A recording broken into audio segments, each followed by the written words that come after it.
জগদ্ধাত্রী রূপে মুখার্জি বাড়িতে ঢুকে কৌশিকীর চেয়ারে বসলো দুর্গা, এমনটাই দেখা যাবে। বিস্তারিত জানতে ভিডিওটিতে লাইক দিয়ে চ্যানেলটি সাবস্ক্রাইব করে দেখতে থাকো। গল্পের শুরুতেই দেখা যায় রাজনাথ বলতে থাকে আচ্ছা আচ্ছা হয়েছে, আচ্ছা ফোনটা রাখো। আর তখন বলে কেন? এরপর বলে আরে খলনায়িকা আসছে। আর তখন বলে মানে খলনায়িকা আবার কে? এরপর বলে আরে বৌদিহি মুখার্জি। এই কথা বলেই ফোনটা রেখে দিতেই তখনই বৌদিহি মুখার্জি চলে আসে। এসেই তখন রাজনাথকে জিজ্ঞেস করতে থাকে যে তুমি কার সাথে কথা বলছিলে? আর তখন বলে আসলে আমার ওই অফিসের স্টাফের সাথে। বৌদি বলে তা কি কথা বললে? তখন বলে কি কথা বললো? বলে ওই তো কুল ফুল ওই সমস্ত নিয়ে আর কি। আর তখন বলে মানে কিসের ফুল টুল নিয়ে তুমি তোমার স্টাফের সাথে কথা বলছিলে? সামনে তো সরস্বতী পুজো আছে এর জন্যই আর কি। এখন বৌদি বলে যে তোমাদের অফিসে তো সরস্বতী পুজো হয় না। তখন বলে হয় না, তাহলে রাজনাথ বলে হয় না না তাহলে বিশ্বকর্মা পুজো। বৌদি তখন বলে কি এসব কথা বলছো, তোমার মাথাটা খারাপ হয়ে গেছে নাকি? আর তখন বলে আসলে কি। রাজনাথ নানান ধরনের কথা বলতে থাকে যা শুনে বৌদি অবাক হয়ে যায়। তারপরেই রাজনাথ বলতে থাকে তুমি না একটা কাজ করো, আমার সমস্ত মানে আমার ফাইলটা যে না অফিসের সেটা তুমি নিয়ে আসো। আর আমার মাথাটা কেমন যেন ঘুলিয়ে যাচ্ছে, কিছুই বুঝতে পারছি না, যাও না তুমি ফাইলটা নিয়ে আসো। তারপর বৌদি যেতে লাগে। আর তখন বলে আচ্ছা শোনো তুমি এখানে কেন এসেছো? এরপর বলে আসলে কি আমি জল খেতে এসেছিলাম। তখন বলে জল? তুমি শিবানীকে বললেই পারতে, এই নাও জল খাও। আর তখন বলে না না জল তো খেয়েছি, খাবো না। এই বললে তখন রাজনাথ বলে তুমি এত কথা কেন বলো তো, তুমি আমাকে এত জেরো করে কেন বলো তো, আমি তো বুঝতে পারছি না, যাও তোমাকে ফাইলটা নিয়ে আসতে বলেছি, ফাইলটা নিয়ে আসো। এরপর বৌদি ফাইলটা আনতে চলে যাবে। এরপর দেখা যাবে রাজনাথ বলতে থাকে এই ফাঁকে আমাকে এক্ষুনি খাবারগুলো সাইড করতে হবে, চুরি করতে হবে দুর্গার জন্য। আর তখন ফ্রিজটা খুলে অনেক রকমের খাবার দেখতে পায়। দেখতে পেয়ে সমস্ত খাবার এক এক করে টেবিলে সাজিয়ে নেয়। এরপর বলতে থাকে যে এখন তো একটা চামিচ লাগবে। আর তখন চামিচ নিয়ে নেয়। চামিচ নিয়ে যখন চিংড়ি মাছগুলো উঠাতে যায় আর তখন বলতে থাকে এর জন্য তো বাটি প্রয়োজন, ওর জন্য যে নিব তার জন্য তো বাটি লাগবে, বাটি পাবো কোথায় এখন? তখনই দেখা যাবে একটা বাটি কেউ একজন এসে দেয়। আর তখন সেই বাটিতে একটা চিংড়ি রাখে, এরপর আরেকটাও রাখে। তখন বলে বেশি নেওয়া যাবে না, তাহলে ধরা পড়ে যাব। আর তখন এদিকে বাটিটা দেওয়ায় বলতে থাকে থ্যাংক ইউ থ্যাংক ইউ। এই বলে যখন উপরের দিকে তাকায় দেখতে পায় যে কাকন। আর কাকনকে দেখেই চমকে যায়। পরে বলতে থাকে যে তুমি, আমি তো ভয় পেয়ে গিয়েছিল। এরপর কাকনকে লাভ দেখিয়ে বলে যে তুমি না খুব ভালো খুব ভালো। কাকন বলে কি হচ্ছে, মানে ইশারা দিয়ে বুঝিয়ে দেয় যে কার জন্য নেওয়া হচ্ছে। আর তখন বলে অনেক কথা আমি কার জন্য নিচ্ছি তোকে পরে বলবো, ঠিক আছে পরে বলবো, এখন আমাকে একটা কাজ করতো আরো কটা বাটি এনে দে। এই বলে আরো কটা বাটি এনে দেয়, টিফিন বক্স সমস্ত কিছুই এনে দেয় কাকন। আর তখন সমস্ত কিছু রেডি করে রাজনাথ, রেডি করেই দেখা যাবে রাজনাথ কাকনের হাতে দেয়। হাতে দিয়ে বলতে থাকে যে তুই এটা আমার গাড়িতে রাখতে পারবি তো? এরপর কাকন বলে যে হ্যাঁ ঠিক পারবে। তখন কাকন খাবারগুলো নিয়ে গাড়িতে রাখতে চলে যায়। এদিকে দেখা যাবে রাজনাথ বলতে থাকে এখন আমাকে এই সমস্ত জিনিস জায়গা মতো রাখতে হবে। এই বলে ফ্রিজের মধ্যে আবার সবকিছু রেখে দেয়। আর যখন চামচটা রাখতে যাবে তখন বৌদি মুখার্জি ফাইলটা নিয়ে চলে আসে। আর বলতে থাকে যে এই তুমি কি করছো, এই সমস্ত কি করছো, এই চামিচ খুঁতে। তখন বলে আমি। এরপর তো থুতু লেগে যায় যে কি বলবে। তখন বলতে থাকে আসলে তোমরা যে এই চামিচ মানে এই সমস্ত দিয়ে কিভাবে যে রান্না করো, আমি না মাথায় আমার কাজ করছে না, আমি বুঝতেই পারছি না।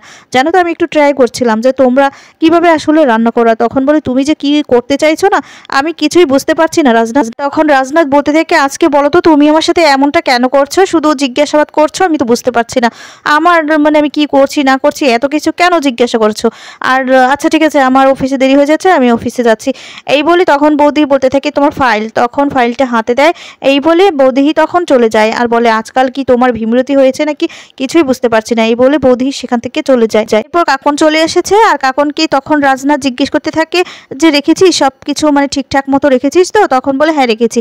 এরপর ধন্যবাদ জানায়। আর তারপরে কাকন আবার ইশারা দিয়ে জিজ্ঞেস করতে থাকে কার জন্য নিয়ে যাচ্ছে খাবারগুলো। আর তখন বলতে থাকে যে কার জন্য তোকে না আমি বলবো, জানিস তো একসময় তোকে সব কিছু বলবো। আর তারপরে দুর্গার কথা বলে দেয় কাকন।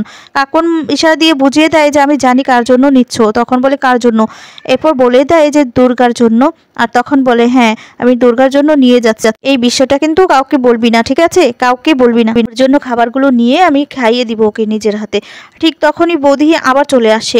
কাকন এদিকে খুশি হয়ে যায়, হাসতে থাকে। তখন দেখা যাবে রাজনাথ চলে যায়।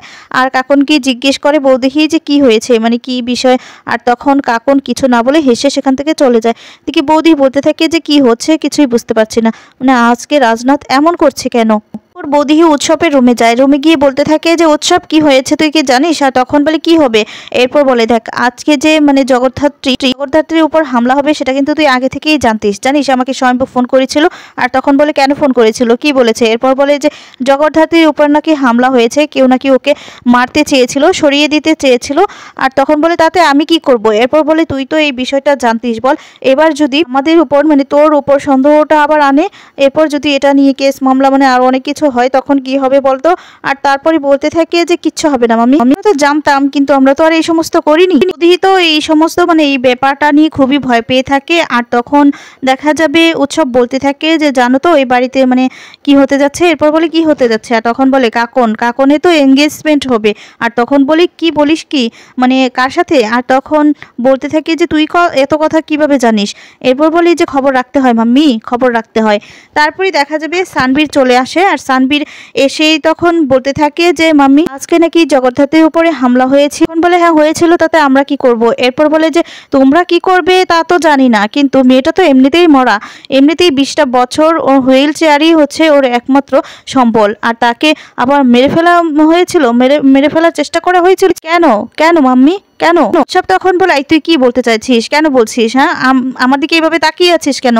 তারপর বলতে থাকি তাকিয়ে আছি কেন সেটা বলতে চাইছি না, কিন্তু ওর উপর কিন্তু হামলা হয়েছিল, এটা নিয়ে কিন্তু অনেক কিছু হতে পারে। তখন উৎসব ভয় পেয়ে যায়।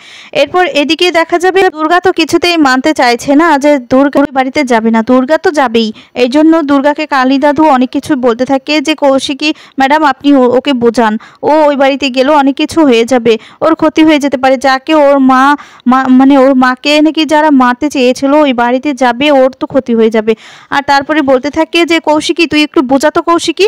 আর তারপরে কৌশিকী দুর্গার কাছে গিয়ে বলতে থাকে যে তুই আবারও আমাকে কৌশিকী বলেছিস। এরপর বলে কি বলবো বল, আমি তো এই সমস্ত ভাষা টাষা শিখিনি, তাছাড়া আমার তো কোনো আত্মীয় স্বজন কেউ ছিল না, কেউ না, শুধু এই কালী বুড়ো এটাই ছিল, এটাই আমার একমাত্র সম্পদ ছিল, তাহলে আমি কি করে ভাষা টাষা শিখবো বলতো? আর তখন বলে তোকে না সত্যি তোকে নিয়ে পারি না। আর তখন বলে হ্যাঁ তো পারবি না, তো আমার সাথে পারবি না। এরপর দুর্গার মায়ের কাছে যায়, মানে জগদ্ধাত্রীর কাছে যায়। আর গিয়ে তখন বলতে থাকে জানো তো মা আমি আজকে ওই বাড়িতে যাব, মুখার্জি বাড়িতে যাব, মা সেজে যাব।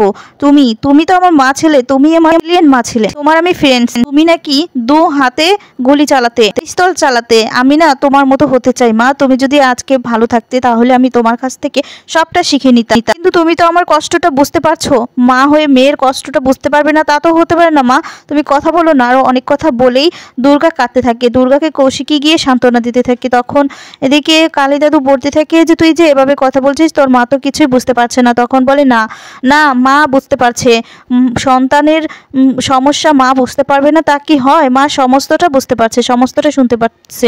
তারপরে দেখা যাবে বলতে থাকে দুর্গা যে মারে মা বলো না তুমি আমার সমস্তটা শুনতে পারছো, আমার দুঃখ তুমি বুঝতে পারো। আর তখনই দেখা যাবে জগদ্ধাত্রীর চোখ দিয়ে জল পড়তে থাকে। তারপরে দেখে সবাই অবাক হয়ে যায় আর বলতে থাকে কৌশিকী দেখ আমি বলেছি না আমার মা বুঝতে পারছে, আমার মার চোখ দিয়ে জল পড়ছে, দেখছিস তোরা? আর এটা দেখার পর এদিকে কৌশিকীও কাঁদতে থাকে। দুর্গা বলে আজকে আমি ও বাড়িতে যাব, আমি জগদ্ধাত্রী সেজে যাব, আমি দেখবি আমার মায়ের সাথে যারা অন্যায় করেছে না, যারা আমার মাকে এভাবে একদম সারা জীবনের মতো পঙ্গু করে রেখেছে তাদেরকে আমি কিছুতেই ছাড়বো না, আমি ঠিক পারবো, ঠিক তাদেরকে আমি শায়েস্তা করব। আর তারপরে এদিকে কালো দাদু বলতে থাকে যে কৌশিকীকে ম্যাডাম আপনি বোঝান না একটু। আর তখন বলে বোঝাতে হবে না, দুর্গা যাবে ওই বাড়িতে যাবে, কিচ্ছু হবে না, আপনি চিন্তা করবেন না। আর ওর মা তো ভালো করেই জানতো এই কৌশিকীটা কে ঠিক কি। আর কৌশিকী মুখার্জি যতদিন আছে ততদিন দুর্গার কিচ্ছু হবে না, কৌশিকী মুখার্জি আগলে রাখবে। আর তখন দুর্গা খুশি হয়ে যায়। এরপর দুর্গাকে রেডি হতে বলে কৌশিকী। কালী দাদু তখন বলতে থাকে যে হ্যাঁ রেডি হয়ে আয় যখন যাবি। তারপরে দেখা যাবে রাজনাথ ফোন করে কালী দাদুকে আর বলতে থাকে যে আমি আসছি খাবার নিয়ে।